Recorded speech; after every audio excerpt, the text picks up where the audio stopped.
What's up, everyone, and welcome to Project XTalk, an Xbox podcast, episode number 169, presented by Save the Game Media. I'm your host, Kevin, and on today's episode, exclusives are dead, and so is Xbox. We'll talk all about the insane rumors coming out this week. Joining me for this special episode, my co-host, as usual, JamPackSam. How we doing, buddy? What's up? Welcome to Project Talk. We talk about stuff, and could be Xbox, but it might not exist. I don't know. Project Talk, a podcast. Well, we called in a special guest. You may see him if you were watching on YouTube in all blue. He's really bringing the mood here. The other Sam from our No Limits, a PlayStation podcast. I don't know why we thought we needed a PlayStation voice on the show for this week in particular, but Sam, how are you? Pretty good. I chose the right team. It's all paid off. I can gloat. The indoctrination's begun. It's going well. Oh, he's laying into it already, but yeah. I want to say you invite the enemy on this show of all weeks during a time of war, during a time of grieving. Some would say. You want to know what it was? He messages me. And he's like, we'll have some reasonable discussions. And this is how he starts the show. Yeah, I'll cool off. You just wait. I'm a pop in when you guys are recording on Sunday and just start yelling some pro Xbox talk. But before we get to all that craziness, guys, this is Project X Talk. For now, we'll see what happens. We're live every Thursday right here on YouTube. If you can't catch us live, we post every Friday morning on your favorite audio platform of choice. While you're over there, make sure to drop us that 5-star review, whether that's Apple, Spotify. It helps us in the algorithm, helps us get discovered.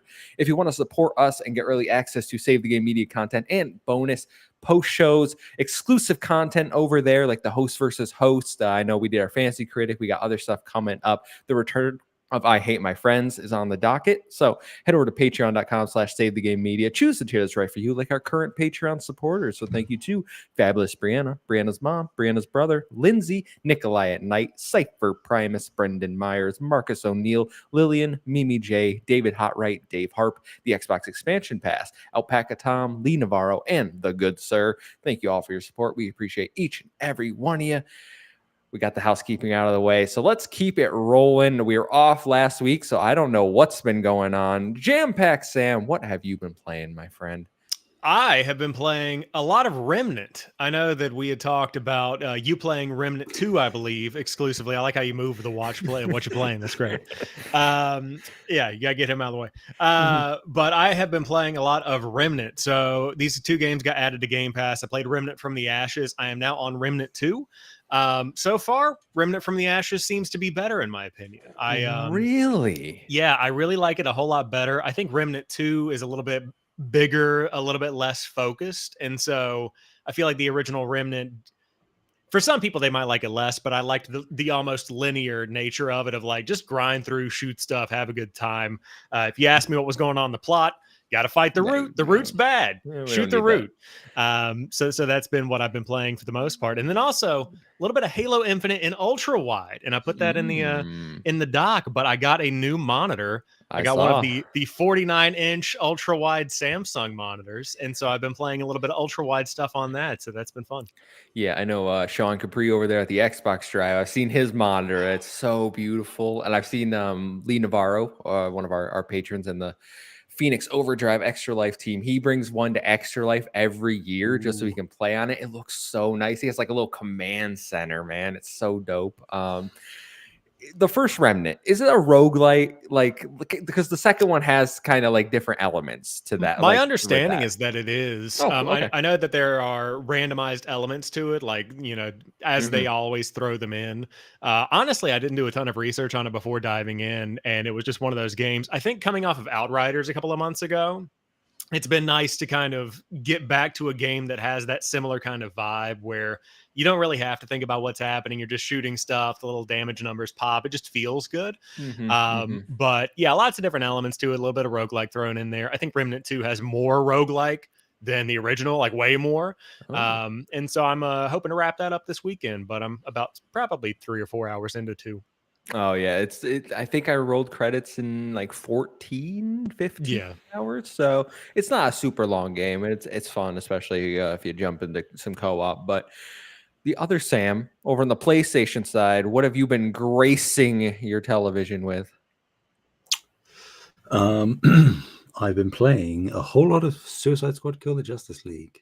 Oh. Can I ask why? IGN. Not actively by choice. Although I have said on No Limits, I mean, this is coming from a person who put hundreds of hours into Marvel's Avengers, so take that with a grain of salt. I'm having a good time. Like, it's by no means a great game. It's not what I want from Rocksteady at all. I think the live service elements are pretty shallow as of right now.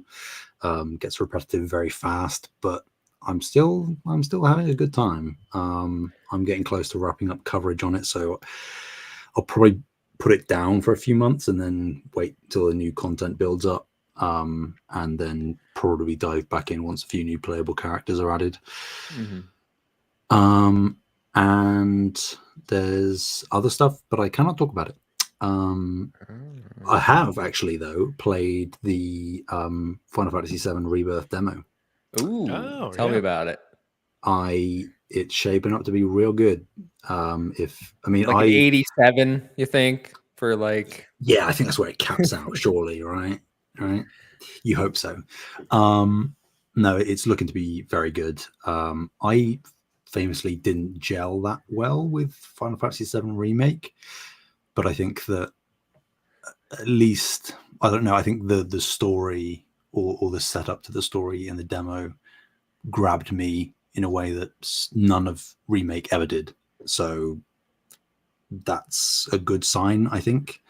Time will tell, but I think the general consensus from people out of the demo is that it's, real hot. Yeah, that's what I've seen some screenshots, people talking about it. I'm kind of media blackout on Rebirth at them. I've seen it. I pre-ordered this game months ago. I don't need to see anymore. Like, you got my money already. I'm just gonna go in blind. I know if you play the demo, you can skip a certain portion of the main story, but I'm like, I'll just do it in the main story, like, instead of skipping it. It's fine. I really don't care all that much. Yeah. Awesome. Well, as for me, and I know everyone wants us to get to the main topic here, but we gotta get through some stuff first. So I'll start with what I've played the least, and that is Persona 3 Reloaded. I have put 2.5 hours into this game. I've been playing on my lunch break on my ROG Ally, and I like it so far. It's certainly way more enjoyable than when I tried to play Persona 3 Portable and dropped it after 2 hours because I was like, this has not aged well at all. So far I haven't really done all that much. A lot of dialogue boxes. I've spent the last, I'd say, hour in Tartarus, which is not the best dungeon. It's still pretty bad. All the floors look the same, and you're kind of just running through it, opening chests, and then going up the stairs to the next one. Occasionally, you'll have like a little mini boss to fight. I'm on floor 18, and this is my first time going in there. So I'm like, when are they gonna kick me out? And I've been told it's like in the 20s. So we're gonna keep pushing through. Because I haven't even used items yet. Like, I've been having a very easy time with it so far. Other than that, Grand Blue Fantasy Relink. I've been playing on my PlayStation there, getting used to the controller. No, so I have put about 15 hours into this game. This came out last Thursday. I got early access, so it's about 2 weeks I've been playing this game almost. I like it. I think it's an action JRPG, but the action is really good. There's like 17 different playable characters or something. It's a ridiculous amount. And the story is pretty forgettable. I'm gonna be honest with you. They don't do a good job of introducing you to the world of Grand Blue, especially because in my mind, it's a JRPG. You'll start as like one character and like build up your party. Nah. They're like, here's 10 characters to start with, and you can learn about them by going and having this little, like, it's called a it's a little story you click, but it basically is a text dialogue when I'm doing voiceover for it, and it just reads it. And yeah, there's terms in here like astral. They're like, he's an astral. I'm like, I don't know what that means. You haven't explained to me why I should care what this means. But yeah, it's fun. It's fun. Don't go in for the story. And then once you beat the main story, which technically I beat the main story, but the true ending, I have to do the final mission on. I just unlocked that. That requires you to do like a lot of the you get into the end game, which is like Monster Hunter quests. You basically just go to a quest board, and then the difficulty starts ramping up. You get like hard, very hard, extreme, and then I think there's 2 above that. So it's like you're fighting level 90, 100 enemies that like do crazy amount of damage, and that's where you start getting to your mid-maxing stuff if you're really into that. I'm having my brother carry me through it all because he's into that and I'm not. So I'm like, just log on so I can get to the end. Let's get this going. But fun game for sure. And finally, Like a Dragon, Infinite Wealth. I have beat it. I beat the whole thing. It took me 42 hours to beat Infinite Wealth. I did 42 out of the 51 side quest missions. I got to rank 2 on my Animal Crossing island because, spoiler alert, if you don't like Animal Crossing, this will hold your attention for a little bit longer, but it's still at the end of the day kind of Animal Crossing. So I bounced off that pretty quickly. I got 1 badge in Sujimon, which is Pokemon. It's literally Pokemon, except you battle with humans. And I'm not even kidding. You capture humans and send them into 3v3 battles. And yeah, I collected everything. Like I did so much stuff in this game. So no one can tell me I mainlined this one because I see people like, oh, it took me 70 hours. And I'm like, I don't know what you're doing, but like, I know I beat games a lot faster than most people. But phenomenal game. I don't think I like it as much as the last one. I will say that. I think the story resonated with me more in the last one. I think Honolulu isn't the best. Like Hawaii didn't really do much for me, the location wise. So I Infinite Wealth's great, loved it, but I still prefer Yakuza Like a Dragon, despite the combat and the characters obviously being better in this one. Awesome. Yeah, glad you enjoyed it. I will say, talk about Final Fantasy, talk about Grand Blue, talk about Like a Dragon. Never going to play any of those games, so hold it down. I'll be shooting things like a real man over here. But Sam, but for real, glad you enjoyed it. How are you going to shoot things when we all got to use those dual sense, the 2 joysticks next to each other? It's in the Discord. Cool. I'm buying the Wolverine controller. I got to go. I linked it in our Discord. Yeah. I was like, I know it's expensive, but if push comes to shove, here we go, guys. I mean, it'll work out because then I'll be better than everybody on PlayStation with these little baby thumbsticks, so it's fine. It'll be crazy. Like, what are they going to do with a real shooter? Like, I don't know. It's yeah. I have no idea. What are they going to do when a real RPG like Starfield comes to PlayStation? Can't wait. Please send the hate mail to my PO box. He's at JamPackSam everywhere, I believe. So yeah. All right, guys. Let's not get into the main topic. Let's get through this little tiny nugget before we jump into it. Because I gotta tell you, we got a Game Pass update, but it seems pretty small potatoes compared to what we're going to be talking about. So let's knock that out of the way first. So available right now, you got a new Chard for Cloud Console PC. Probably didn't say that right. Train Sim World 4 for Cloud Console PC. Madden NFL 24 for console PC.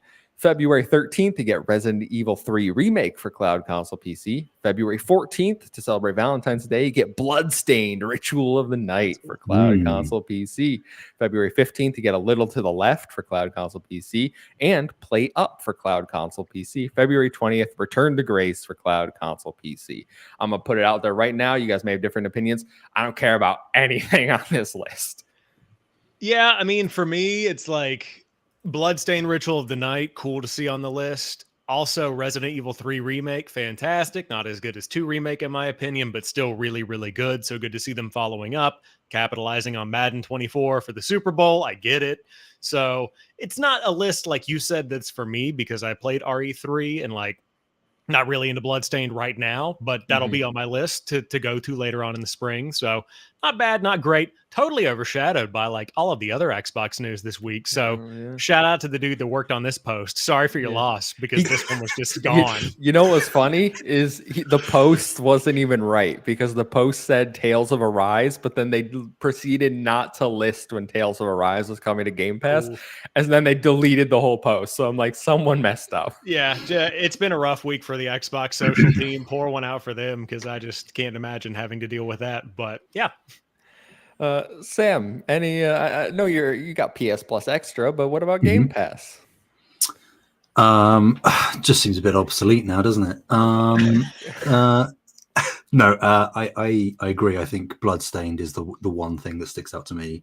I've already played through RE3. Agree that it's not as good as 2, but it's still, if anybody hasn't played it, totally worthwhile. I'm not a sports game dude, so Madden doesn't do anything. But again, the Super Bowl correlation makes sense. A little to the left, I've heard good things about, honestly. As a smaller game, as far as I'm aware. But yeah, outside of that, I'm almost certain A Little to the Left is a game where you like open drawers and move things a little to the left. Indeed. Like you're just organizing. Yeah, you're just organizing cabinets. So I'm sure there's someone out there that's for, but I mean, guys, I loved unpacking, so you know. Exactly. To be fair, I also liked unpacking quite. It was put a podcast on and just sit there, put everything in my new home. Yeah, for sure. Guys, is it time to get into the TPR? Has Sam thrown his Xbox out his window yet? No, not yet. My Series S is still sitting over there, very comfortable currently. So can it also likes a little to the left? Yeah, it's going to be a nice doorstop soon. Oh my god! Admittedly, I also have a Series S, and I haven't used it in months. I just used the X. So I see the box in the background there. Sam. Yeah, that's been sitting there for like 2 years. The actual Xbox is on the TV behind me, but that thing never gets turned on. It's just the X in the living room. But yeah. All right, guys. Well, our only main story to discuss is, as I said, exclusives are dead, and so is Xbox, RIP. So for a few weeks now, we've heard rumors of Sea of Thieves and Hi-Fi Rush being ported to PlayStation 5 and Switch. However, on Sunday, a new wrinkle was added to the equation that has set the internet ablaze. Xbox Era published an article that Xbox isn't stopping at those two games and is set to bring Starfield to PlayStation 5 following the Shattered Space expansion's release.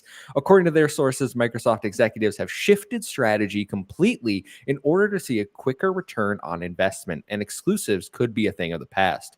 Following up on this, The Verge added that they have heard Xbox is weighing the idea of launching the upcoming Indiana Jones game on PlayStation 5 as well, with others in the space like Jeff Grubb, Special Nick, and more saying they've heard things like Hellblade 2, Gears of War, and even Halo could be going multi-platform.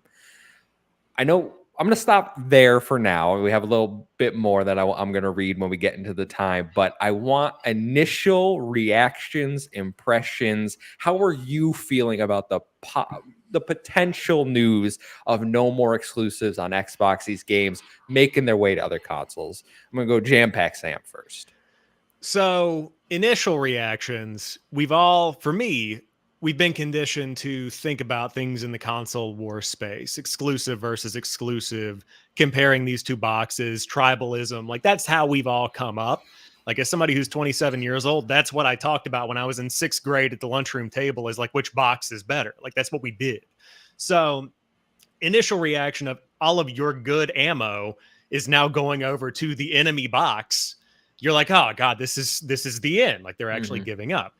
But then like days removed from that initial reaction, you start to think, is it really that big of a deal if Microsoft is thinking bigger than just trying to beat the other box? If you are just trying to bring good games to another platform or bring good games to players regardless of where they play, it's not a bad idea.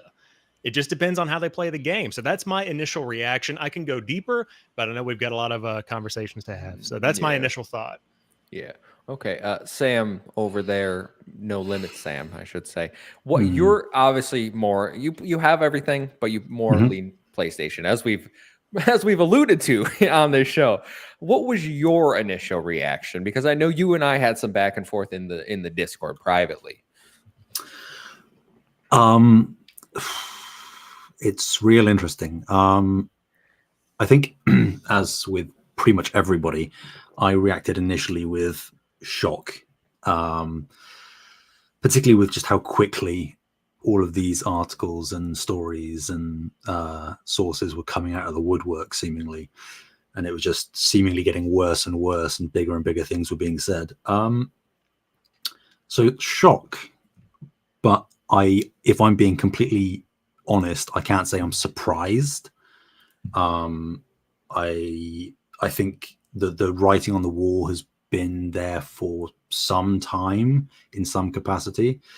I just wasn't necessarily expecting the deluge that it looks like it could potentially be. I was expecting far more of a trickle of things and a maybe slight shift of strategy rather than a seeming potential full 180, which is what it looks like it might be. So yeah, that's surface level. Plenty of other things to say, as with the other Sam.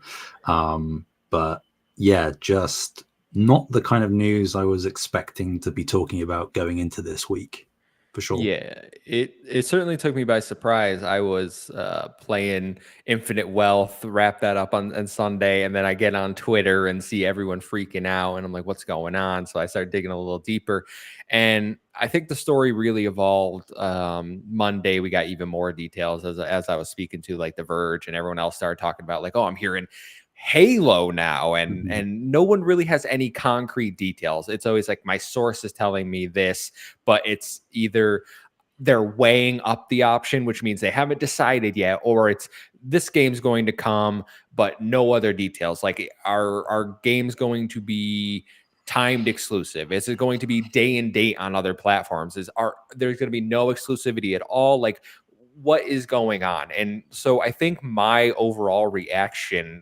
Sunday, Monday, and a little into Tuesday was pretty bummed feeling. I felt down. I kind of felt like I've invested so much time and money into Xbox.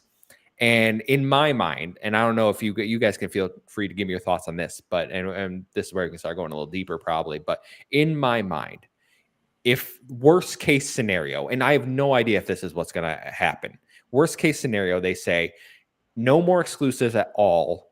Everything will be day and date on the other platforms, whether that's PlayStation 5 or Switch, or Switch 2 or whatever we're going to call it, because I don't think some of these games can even run on the current Switch. So that's clearly a future problem. But if there are no more exclusives at all, the only thing that brings people to the Xbox console is Game Pass.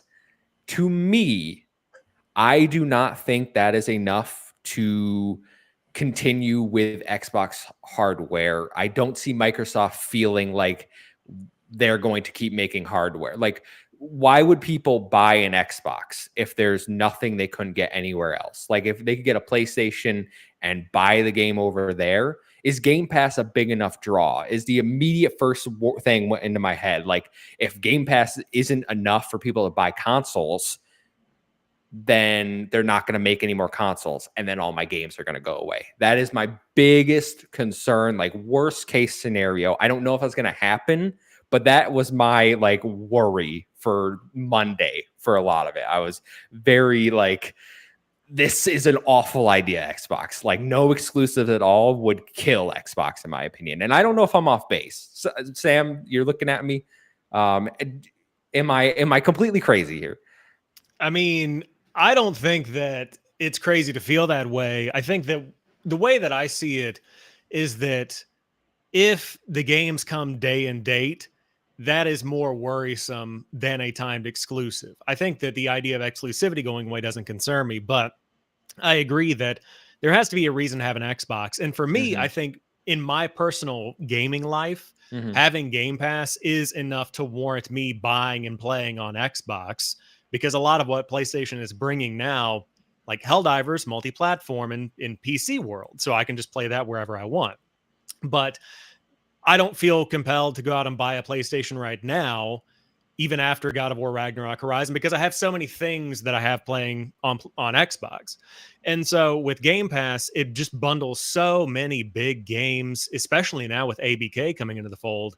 into one subscription, that I save money by playing on Xbox, because the games that I would buy on PlayStation anyway are already largely going to be included in the subscription that I'm already paying for. So I think that for somebody like me, Xbox will make sense. But for the people that just play a handful of games, or just like PlayStation games and then play a few third-party games, Call of Duty still going to be on PlayStation. Now going forward, big Xbox games potentially on PlayStation. So if you don't care about that value, then yeah, I think it makes sense for PlayStation to be the dominant console. We're also talking about Microsoft, a company that will absolutely eat the cost on hardware just to have something in the space. I mean, they've kept so many products around past their life cycle where they probably realistically should have gone away. Like, I mean, they had like Windows Phone for years. Now we have the Surface Duo, they still have for years. The Surface laptops that no one seems to really want compared to other competitors, they just are there. So if they're willing to invest in that, I think that they're willing to experiment and see what a future of multi-platform Xbox games can look like while still supporting that hardware. The question for me is, how long will they continue supporting the hardware? That, I think that is a big concern of mine as well. And I know you were joking, I think, in the XEP Discord, but you were like, you want Phil Spencer to look you in the eyes and tell you that Xbox consoles aren't going anywhere. And I get what you're saying. Like, I want that reassurance too, because if there is a future where Xbox, whether it's the end of this gen or after next gen, and they say we're not making any more consoles, they need to have a plan outlined. What's going to happen to all your digital games? Are you going to get the Windows versions of those games? Which is, I know, if they were then like, we're going to give you our Windows PC, like, it's not the best. It would make me feel better, because I could then invest in the PC ecosystem. I could still have my Xbox profile through the Xbox app on here. Like, we could still all have all that. But I want to say, like, if there is another console, like, I'm going to keep getting them. I'm not going to stop getting them. Like, I want Game Pass. I want that controller. I want that experience.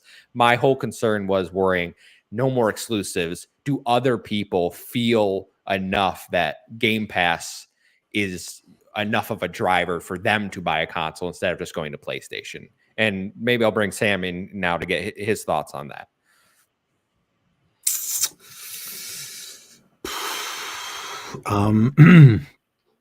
It's a very layered conversation. You know, there is no necessary one specific reason or action or decision that's caused potentially this shift. I do think, and I'll be as blunt as possible. I think if this is to be true, which it looks like it's going to be to some extent, I think it is proof that Game Pass just hasn't worked to the extent that Microsoft really needed it to. You know, I think that Game Pass is a very big gamble that they took at the time, and it makes sense given how poor Xbox's position was at the time. It was a very smart ploy, I think, and it's doing well. You know, as far as I know, it's profitable, but clearly not profitable enough.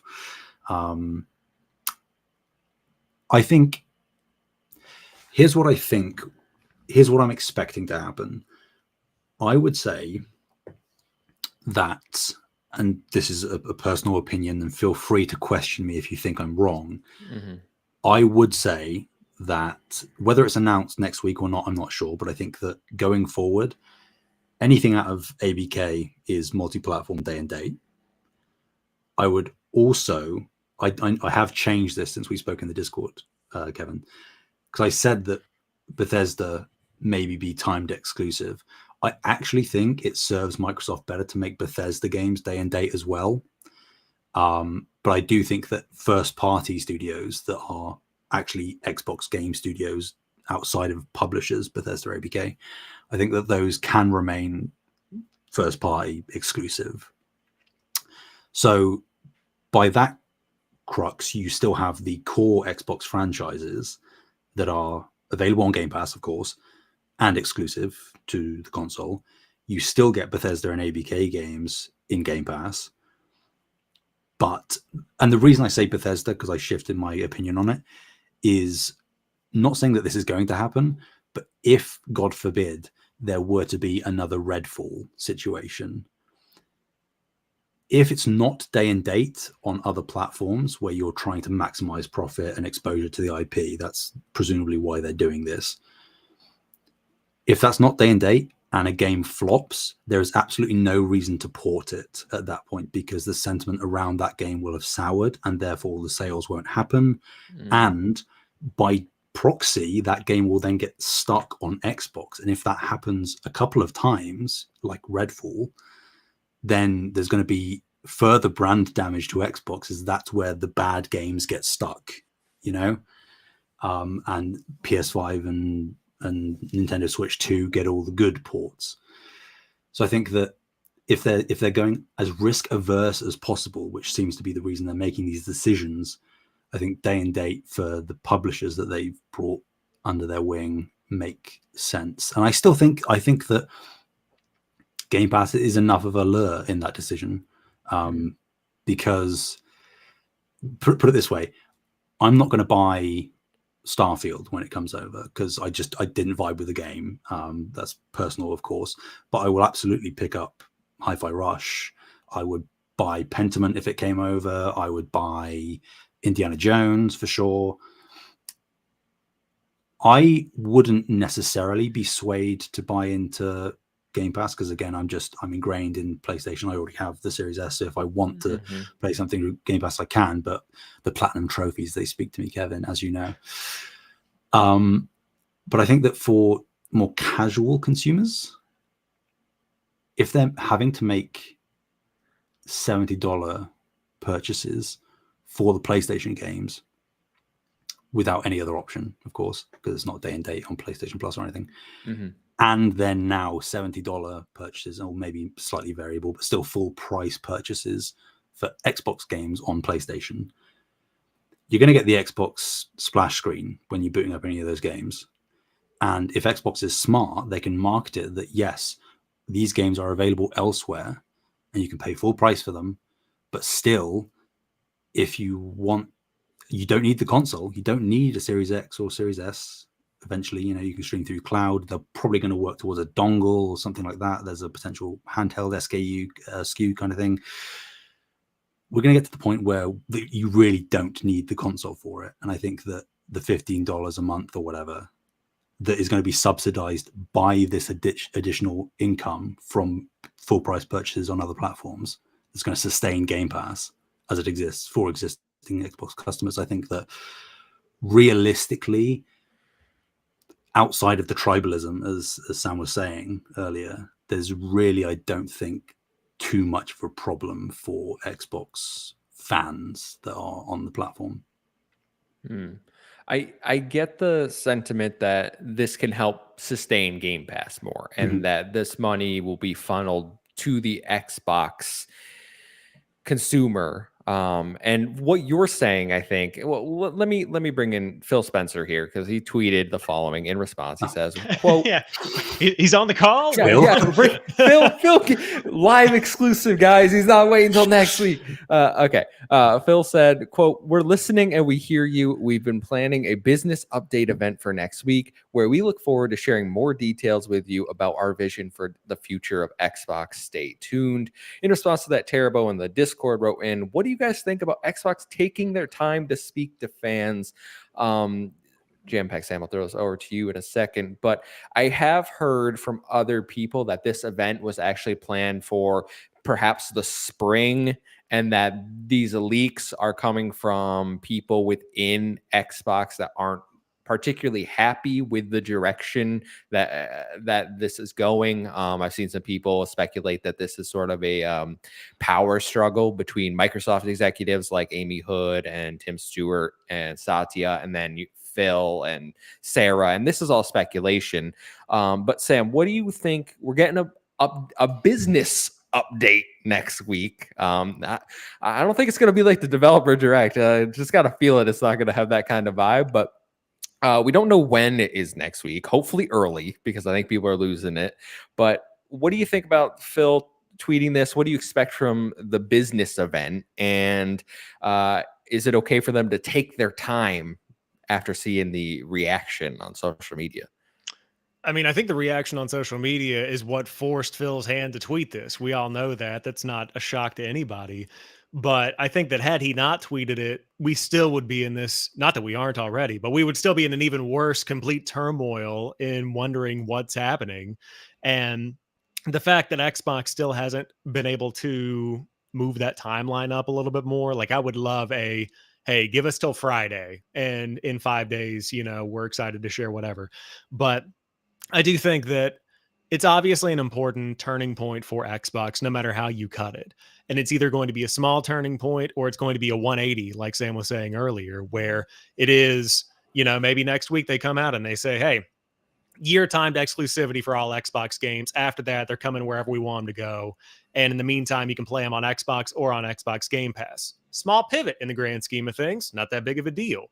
In fact, probably, in my opinion, what will end up happening. I do think there's going to be a timed exclusivity element. Might be best case scenario. Yeah, and we can talk about that more. Yeah, about the potential for that. But that's a small pivot. Or it could be, like Sam said, we're putting everything out everywhere, and you can play it wherever you want or through Game Pass. And that's a little bit more of an iffy risk. And so I think that when it comes out next week, I hope they're taking this week to make it something that's well produced, put it on that Microsoft stage that used to be the Mixer studio that they turned into multi-purpose stuff, and make it a true presentation, not to the E3 level, but something in that vein of like, this is an official thing that we want you all to pay attention to and treat with the respect and the attention that it deserves. So, and then in terms of Phil Spencer listening and hearing, that man's got the best ears in the industry because he's always listening. He's always hearing. Here's it. So, I think that it's good they're taking their time, and for all of the people that are focusing on honing in on the way they're going to message this, I wish you the best of luck, because no matter how you cut it, you are going to make somebody mad. Not going to be me, but you're going to make somebody mad. So I feel for you. Do you guys think this is going to be like like a live stream event with them talking, or you think this is like blog post update? I feel blog post might be too impersonal. I don't know about live stream, but I think that a recorded video of some kind probably is the best way to go about it. It seems a bit too impersonal to break that kind of bad news, depending on how bad a news it is. If it's just, co-signed the Xbox team. Sorry, I didn't even think about that. So if it's actually, here's the thing. I don't know whether you saw, but Tom Warren from The Verge, I can't remember what forum he was on, but Reset Era. Everyone's always on Reset Era. He said that he is hearing that as of like what it would have been probably 24 hours ago, a lot of people at Xbox don't know what Microsoft is planning for next week.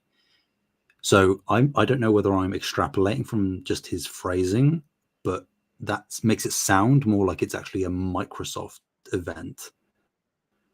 Is it going to be Phil? So I was under the impression it was going to be Microsoft, but I figured Phil, in my mind, Phil has to be the one. He is the face of Xbox, whether they like it or not. He has to be the one to break the news after years of hyping up the console and like telling everyone the games are coming. Like, we have this grand vision. If that grand vision is now changed, because even 3 years ago at the Bethesda roundtable, he looked at the camera and told everyone this deal is about getting Xbox gamers exclusives where Game Pass exists. If that's no longer the case, I feel like he needs to be the one to do it.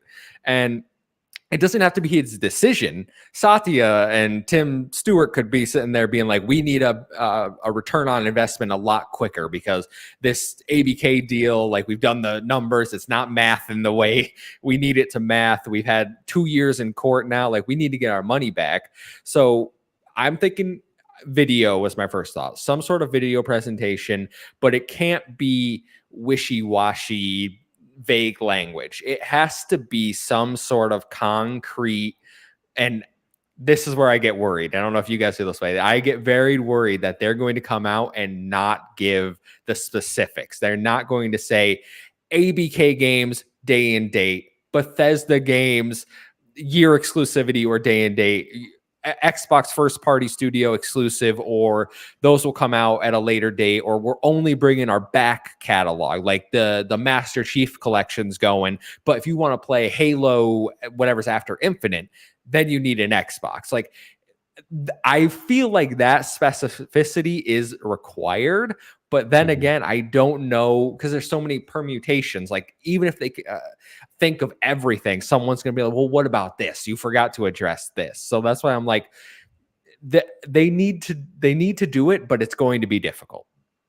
Yeah. I mean, I think if Phil Spencer, let's back up, hold on to address this. If, number one, I never even considered the idea that it would be a blog post. And if that tells you anything about how I'm reacting to that, if they come out with a blog post next week for the general gaming population, there are going to be riots in the street.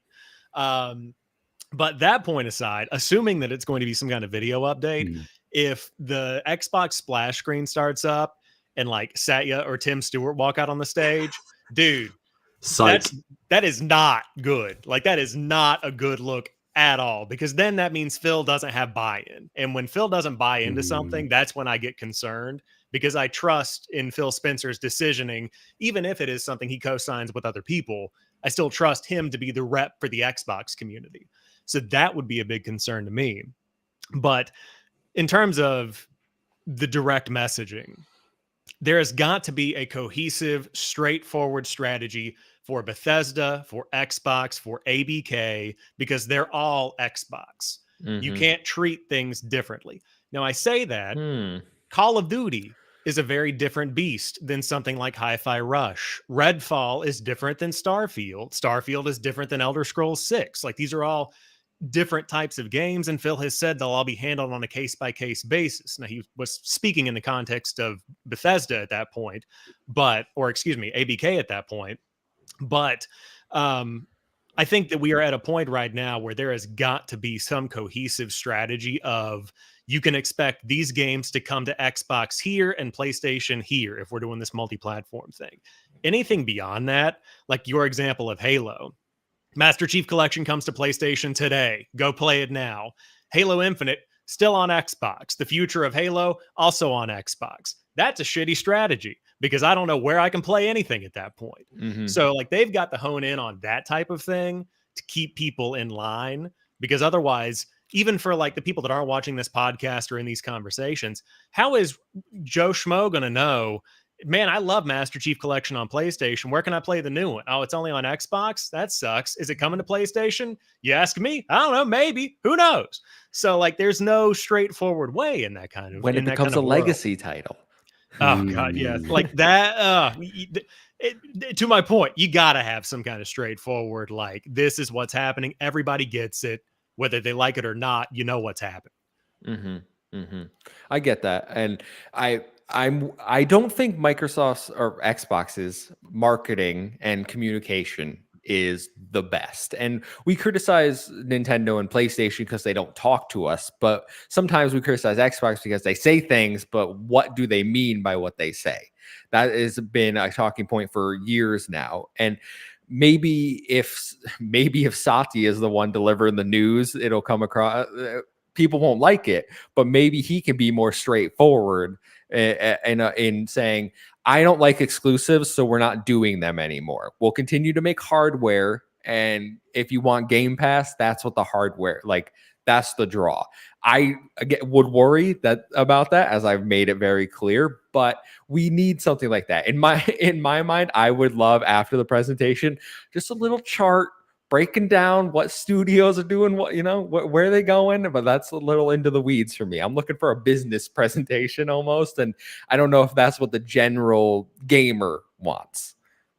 Yeah, describing it as a business update in the post, I can almost tell you that the general gamer is not going to be satisfied with whatever next week's announcement is, unless, like we were saying earlier, they're taking that week to create a gamer update to go alongside the shareholder update. So let's bring the chat a little bit. Ghostly March has been pretty active. They say, what do you think of the people saying that this is just Xbox being ahead of the curve and eventually all games will be everywhere? Personally, I think that's naive. Nintendo and Sony have no reason to do that. I'm gonna throw it over to you, Sam. blue, Sam? What are we thinking? I I generally agree with the idea that it is a little naive. I think that, to Xbox's credit, they are quite forward thinking in a lot of their decisions. Look at Xbox One, for example. However disastrous that was at the time, a lot of their ideas are pretty commonplace now. So yes, is it possible that we could be in a exclusive agnostic future over the next few generations? Maybe. Who knows? If Xbox make this move, it's why it's a big risk, because it's either going to cause Nintendo and Sony to look at the additional profits that Xbox make off of this move and go, actually, we want a bit of that, and then reciprocate to whatever extent, not necessarily carte blanche across the board, or they're going to double down on their exclusive strategy and say, we've got all of these games and these games now, and we're going to use the 30% or whatever profit we make off of each of these game sales to make additional deals or whatever. And then that will completely kill Xbox. So yeah, I do think that Sony and Nintendo don't have a need or desire to do that right now. But if Xbox are making this gamble, which they seem to be, fair play to them, it's anybody's guess. Do I think that Sony and Nintendo are capable of going exclusive agnostic? I think so. It's pretty hard to imagine that anytime soon. But if this goes Xbox's way, then I don't see how profits don't win out at the end of the day. I believe PlayStation would go exclusive, no exclusives, way before Nintendo. For sure. At this point, I'm like, Nintendo, we gotta get some games on PC anytime soon. Like, is that an option? Like, can we get Mario? Like, what's the big deal? But Sam, I want to bring in. I don't know if you saw this, but there was a thing going around about Microsoft Game Pass. I was talking to JamPackSam. So Alpaca Tom writes in, says, conspiracy question for the show. Assuming the Game Pass demo for GameStop isn't sponsored by Microsoft, which at this point I can't confirm, is this a ploy to try to offload unsold console stock due to impending changes? This is in regards to the ad about the game day or whatever, where they were talking about explore Microsoft Game Pass games. I don't think it has anything to do with offloading consoles. I do think that it was GameStop just coming up with something, and it feels like I want to believe that it's just GameStop coming up with something, because I can't imagine any marketing person in Microsoft is thinking, let's just ditch the Xbox brand name. While we're at it, we're just going to totally bail on 20 years of gaming legacy and just lean into business, because, I don't think about like Microsoft Teams as a negative or anything, right? Yeah, no, that's super fun. People love the name Microsoft. No, I do think that was just a GameStop thing that they just threw out there. And I don't really have any concerns about that. But it brings up a really interesting thought about rebranding and like what it would look like if Game Pass came to PlayStation, if that was the business announcement. If we're talking about pie in the sky thoughts, where they call it just Microsoft Game Pass instead of Xbox Game Pass, because that's what PlayStation needed to say, okay, like what does that look like?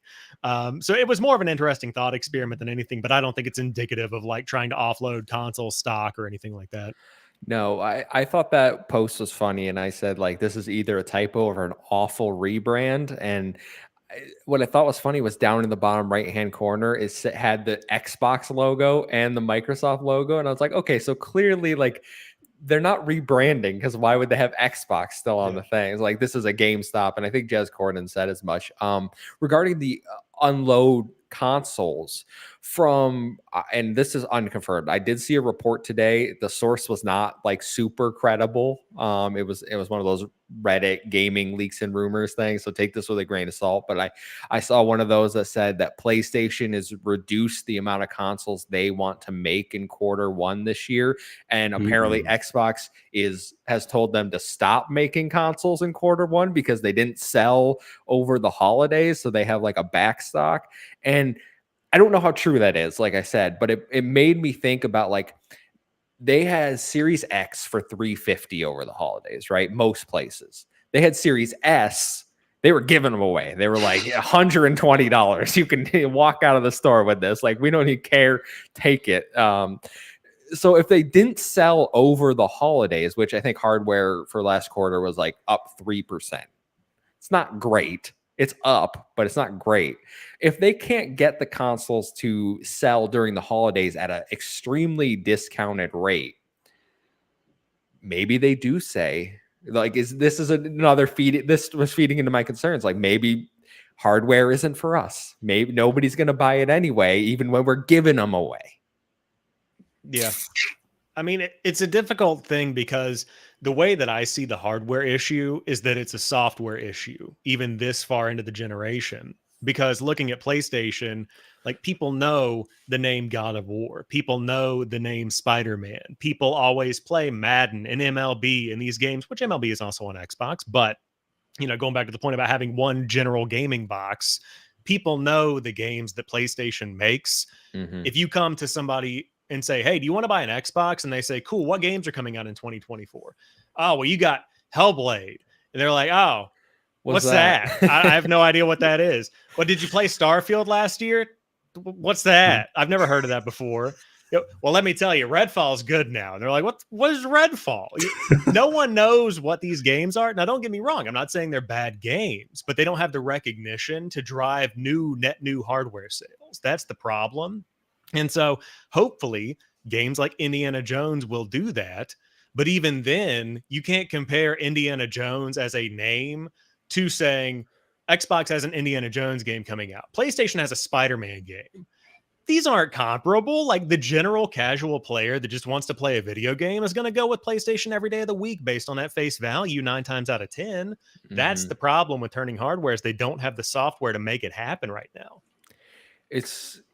Sorry, Sam. I know I'm kind of dominating the conversation. I'll get you in after this, but like, it's weird to hear you say that, because in my mind, the software this generation for Xbox has been so much better than last generation, like magnitudes better. And I'm like, Xbox is in such a good place with their software right now. Like, this year looks really great. I'm excited for the future. Like, I've had a really good Series X generation so far, but I do think you have a good point for the general consumer, where we know like 80% of Series consoles are Series S. Like, people aren't going for the more expensive machine. They're going for that cheap digital Game Pass supplementary console, is what it seems like to me.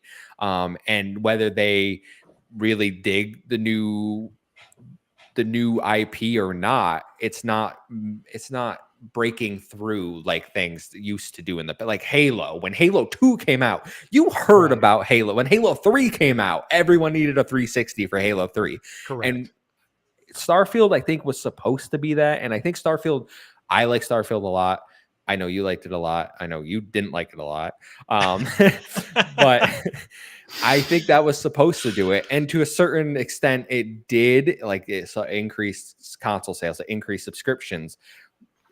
But I don't think it was the zeitgeist moment that they wanted. I think they expected more, just based off things like Skyrim. They wanted this to like blow up, and everyone and their mom is like, well, I need an Xbox to play Starfield. Yeah. And before the other Sam jumps in, I do want to say, like, me saying these things about Redfall and Indiana Jones and Starfield and these games like this, that's not me saying they're bad games or that I think it's a bad generation. Like, I've had more fun this Xbox generation than I've ever had with Xbox 360 included. Like, I love this generation of console, and I'm loving the games I'm playing, and I'm playing more games than ever. Yeah. But just looking at it, like you said, from the casual point of view, none of these games are going to convince somebody to go out and really turn that cash and buy a console. Yeah, absolutely. Absolutely. Alpaca Tom in the chat says it's almost like Xbox needs good exclusives to sell consoles. Who would have guessed? Yeah, who would have guessed? We got a compliment about my beard, guys. Thank you. Over on Twitch. Very nice. All right. Can I live in it? Yeah, can I live? I mean, you can try, I guess, but okay, where do we want to go next with this? We can bring Ghostly March did write in with another question regarding, and we kind of touched on this briefly, but This is good. You two both love physical games, so this is a good question to bring in. With the unknown future of Xbox and potentially the leaving behind of thousands of dollars worth of games in digital libraries in the future, should this act as a warning / demonstrate the importance of physical games and media? I'm not gonna lie, it has me reconsidering my stance going forward. I'll throw us over to No Limit Sam first. Well, as you aptly said, I am a champion of physical media. Is it disconcerting? I mean, I don't think it's any more or less disconcerting than it has been for the past couple of years as we've trended more digital as an industry. I don't know that this news necessarily changes that all that much. Like, for the record, I do think that there will be another hardware generation of Xbox. It probably will be all digital. I could, in a world, see there being a detachable disk drive thing that you can purchase. That being said, I feel less confident encouraging people to continue to invest physically in Xbox than I would Nintendo or PlayStation right now. As I say, they've been all about the cloud. They've been talking, it's not about having an Xbox console. They've been doing stuff with Samsung TVs. You can play Game Pass through your Meta Quest 3. They'll be getting to the dongle stage soon, I would have thought. So yeah, I think Microsoft as a software company, first and foremost, rather than a hardware company, you are probably safer, as long as you're comfortable with it, going as digital as possible with Microsoft. And I don't think that your digital library will be at risk ever, really, at least not for the long future with Xbox. I don't think that is going to disappear at any point, even if the console does. I think that your digital library will be safe. Physical, I don't know there's much that any of us can do about that. I'll buy physical as long as I can, but I know that realistically it's becoming more and more of a niche market. So, support what you want to support. It's funny you feel more confident that digital libraries aren't going anywhere, because that was, as I said, that was my main concern. I literally, I have Banishers pre-ordered on Xbox, and I'm sitting here, I'm like, should I cancel this and get it on PlayStation? It's a genuine, I'm not going to, mainly because I got a gift card for it, but it's a genuine, it's a genuine concern. It's a concern that I have. I know there's going to be a PlayStation 6 until next week. Hopefully next week. I'm a little less confident in Xbox's hardware plans. People I've seen are like, oh, the Series X, they're gonna stop supporting. That's nonsense. They've already announced, we know things the Series X coming forever. But JamPackSam, I'm gonna throw it to you. How are we feeling about investing in Xbox digitally at the current moment?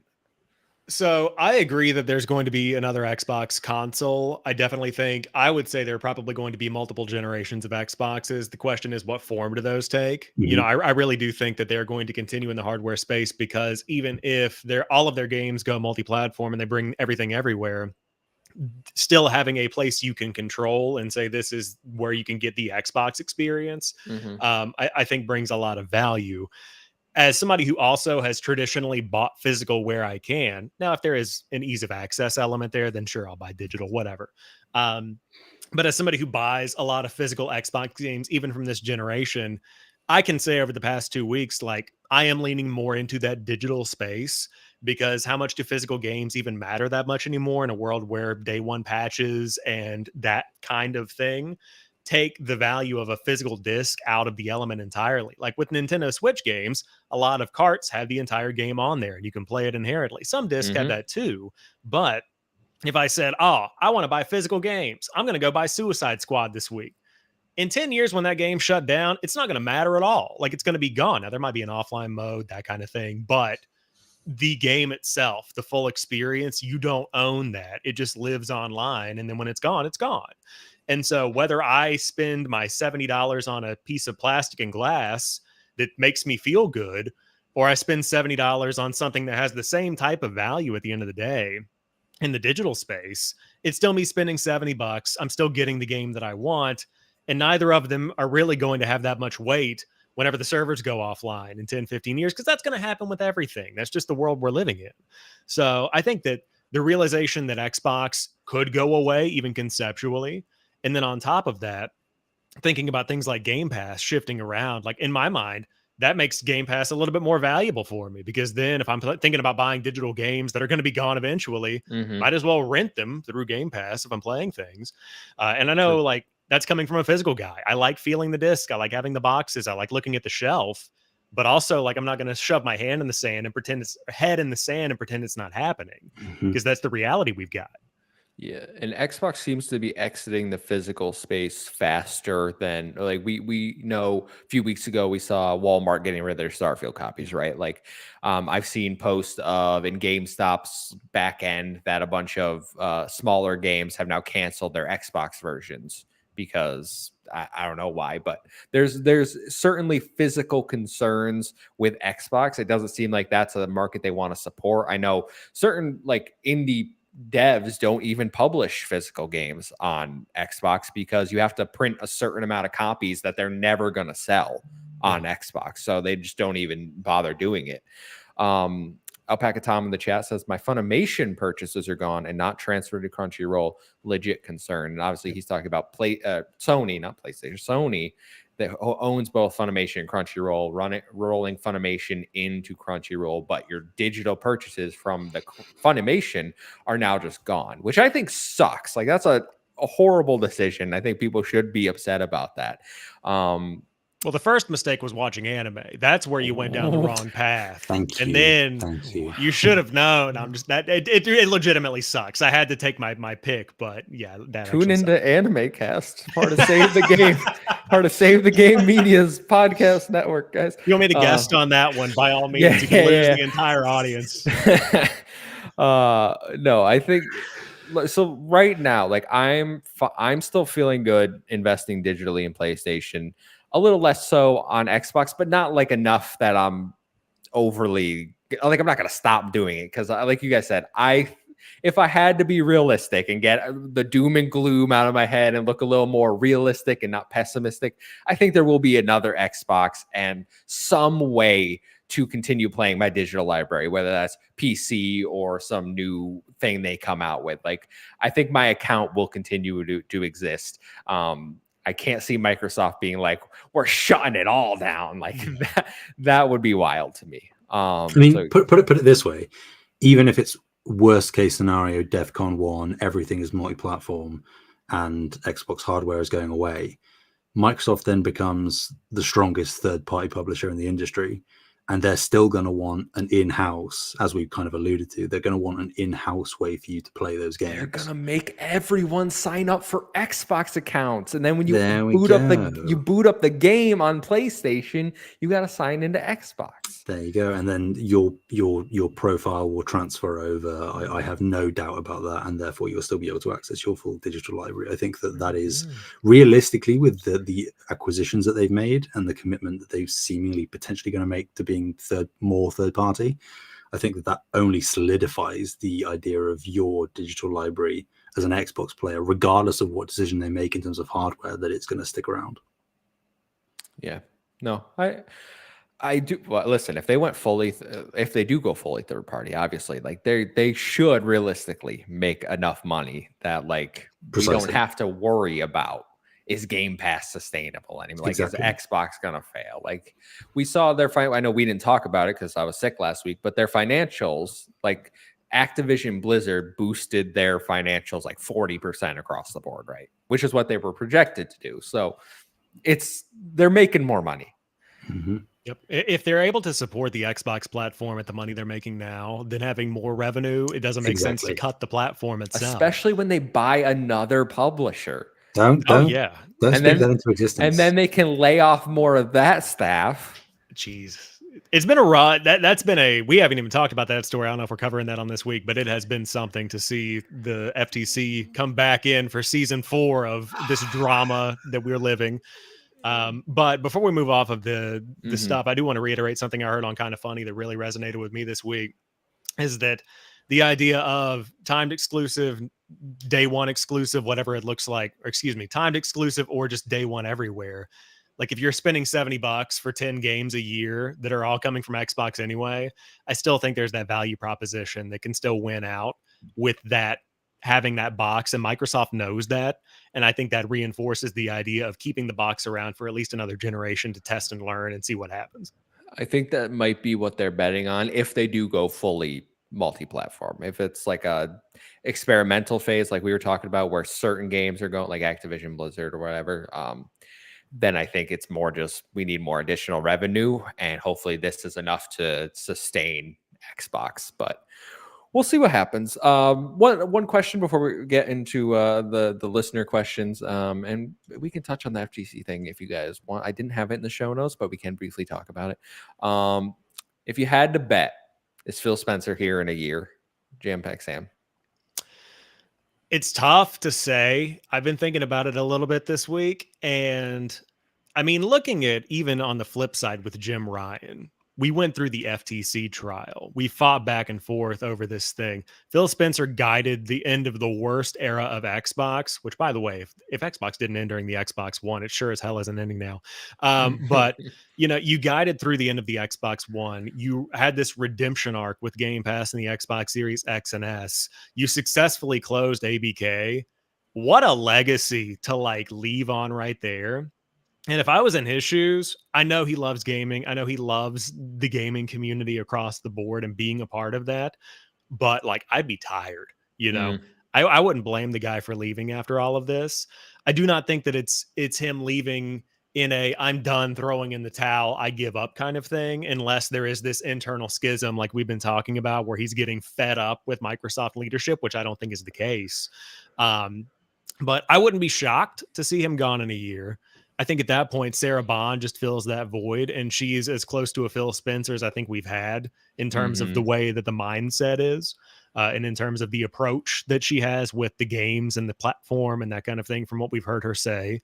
Other leadership coming in, that sounds kind of iffy. I don't know a whole lot of other people that well. So like, that's what kind of concerns me a little bit, but yeah, I could see him being gone. Yeah. I would echo those sentiments.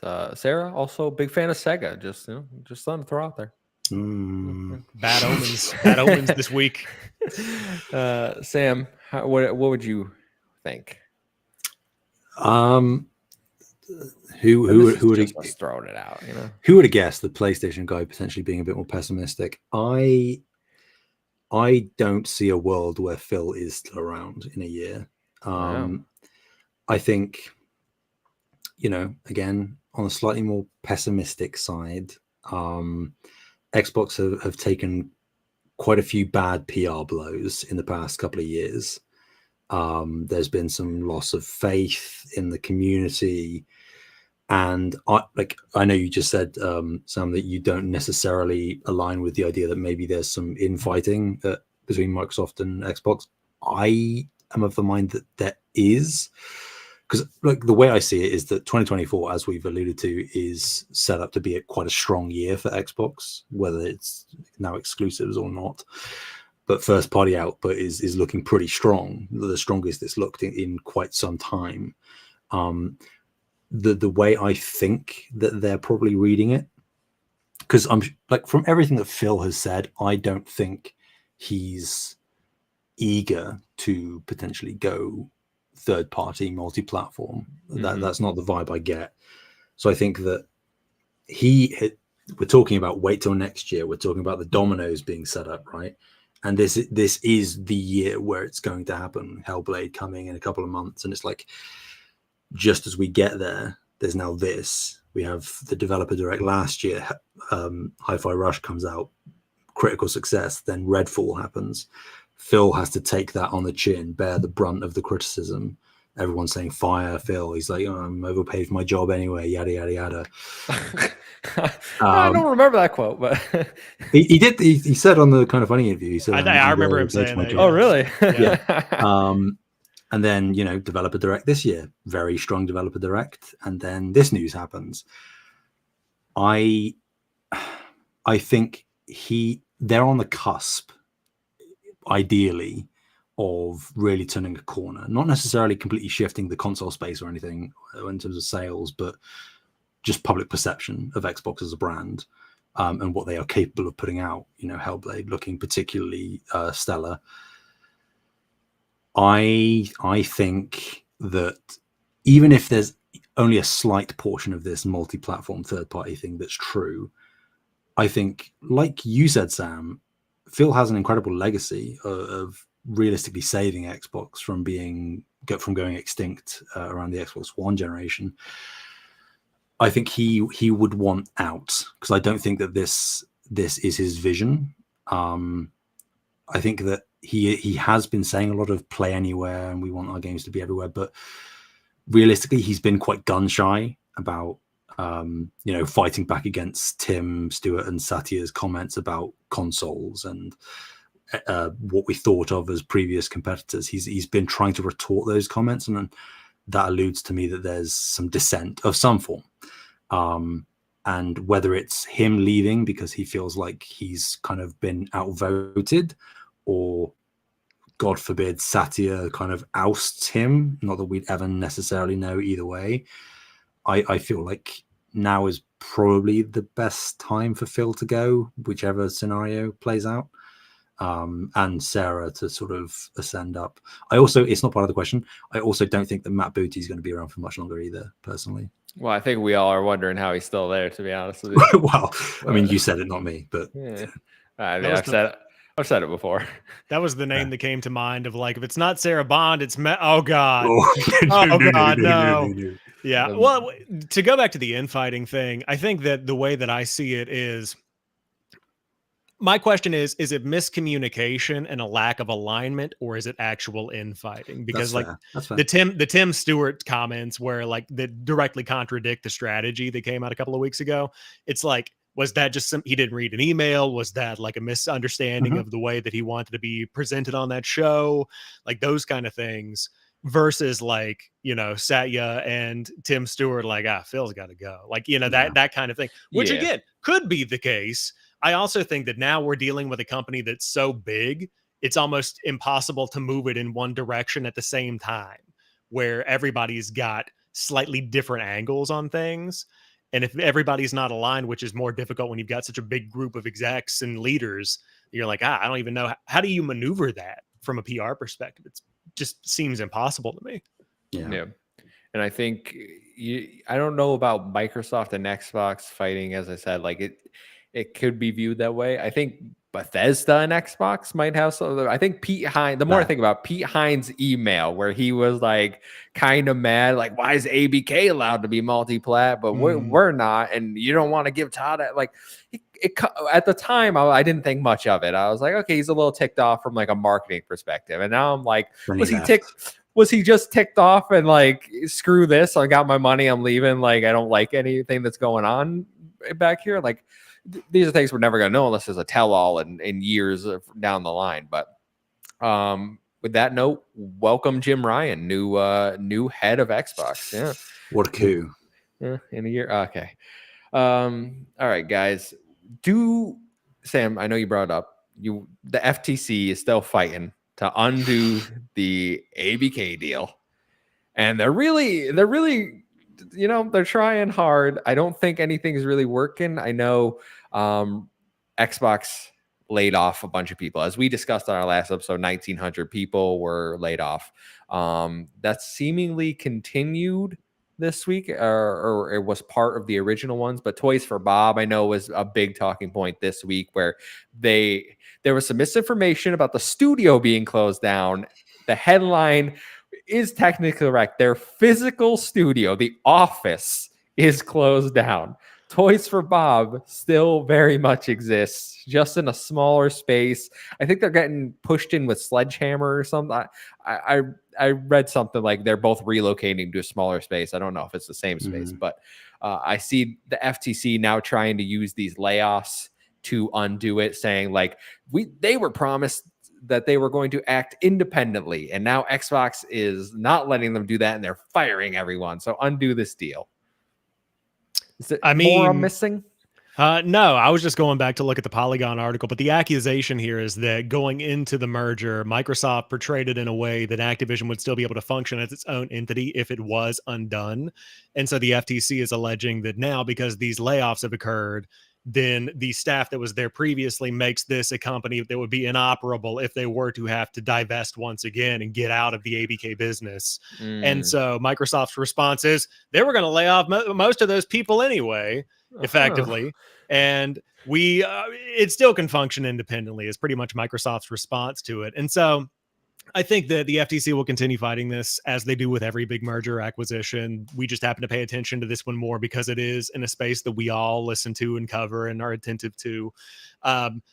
It's done, like it has been approved. These companies are merged. Something of this titanic size is not just going to be undone. And the FTC, as much as they want it, the case has been closed, and I just don't see it happening where they have to undo all of this. And that, my friends, would be where we could really talk about the end of Xbox, because that would throw a wrench in everything. No, could you imagine 2020? They come out next week. They're like, we're going multi-platform, and then the FTC's like gets ruled in their favor, and they're like, now you're gonna undo everything. And they're like, we're gonna have another business update, guys. Like, yeah. We don't know what we're doing now. Yeah. Just Phil tweets, we are weeping and crying, and we have a business update coming next week. We hear you. We're crying. It's hard to read. I'm retiring because I can't do this anymore. It's hard to read the tweets through the tears. Yeah, no, I very much think that from what I've seen from like Hogue Law and other people in the lawyer space, they think the FTC is kind of stretching here. Yeah. So, Toys for Bob, make a banjo game with your remaining 40 staff. That's all I gotta say. Don't huff the copium, Kevin. Don't do it. I gotta believe. Crash Team Rumble seems to be coming to an end. Who would have guessed? They fired all the staff, man. Who's gonna do the season updates? They fired everyone. Who's playing the season updates? I don't know that either. I got the 1,000 gamer score and bounced off. But if you of all people isn't playing the season updates for Crash Team Rumble, I don't know who is. They added Spyro the Dragon. I know that. I saw that. I thought about going back. There was a thought. I didn't do it, but I thought about it. All right, guys, why don't we wrap this show up with one listener question, and then we'll get on out of here. So Silcanit, who was in the chat earlier, I don't know if you're still here, but thanks for writing in, says, hey guys, to get out of the discourse, let's concentrate a bit more on the games. Steam Next Fest reminded me that nothing sells a game like the game itself. Do you think Xbox should have an event like that, or maybe just more demos for their first party games? Yeah, I think they have that Demo Fest thing, don't they? I forget what it's called. Yeah, it's like around Summer Games Fest. They have an Indie Fest thing or something where there's like 30 indies that come to the platform. The ID at Xbox Demo Fest is what they have. It's literally called the Demo Fest. Okay. Yeah. So, in my opinion, to answer the question, they have an event like that, which is neat. Would love to see demos for first party games as they come out. And I can't remember if they did it or not, but like a Starfield or a Avowed would really benefit from a free trial of some kind or a demo 2 weeks before it comes out to say, hey, here's what you can expect from this game for people that don't have Game Pass. I think it would be really nice to see. Sam? Yeah, it's a tough one, really, isn't it? Because some would argue that Game Pass in and of itself is a way of demoing. I was about to make that argument, yeah. But obviously that's not like a free demo. I do think that what Sam said about having a free trial, in a similar sense, technically it's still paywall behind PS Plus, but you are seeing a lot of demos nowadays on PlayStation for first party and the big third party exclusives. Final Fantasy VII Rebirth, for example. You can get Spider-Man 2 as well, I think, for 2 hours. The Callisto Protocol, all the big names are there. The bangers, the game of the year contenders, Kev. Don't let anybody tell you different. I'm with you. Keep talking like that. We'll keep you around as a guest. We like that. Yeah. Guys, I got it. We're gonna be a Callisto Protocol podcast. Perfect. I think that more demos is never a bad thing, regardless of what platform or what games we're talking about. I think letting people test stuff out in any fashion is always good for the consumer.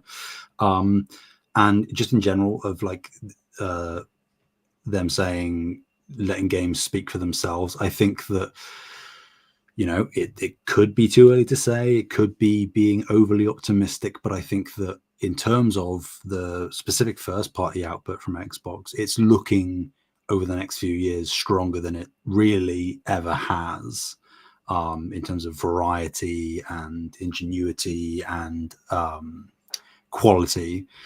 So I think that if the games hit, then they will speak for themselves, whether they have a demo or not. That's the hope, right?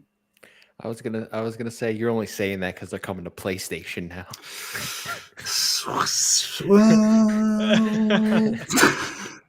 No, demos are always a good thing. More demos that carry over progress. Square Enix has gotten pretty good at this in recent years, but I love, just give me the first like chapter of games to play through and then let it carry over so I don't have to redo it in the game. Like, that's what I'm looking for. More demos like that. Let's keep it coming, because believe it or not, they make me buy games. Triangle Strategy, I bought that game immediately after the demo. I love that game so much.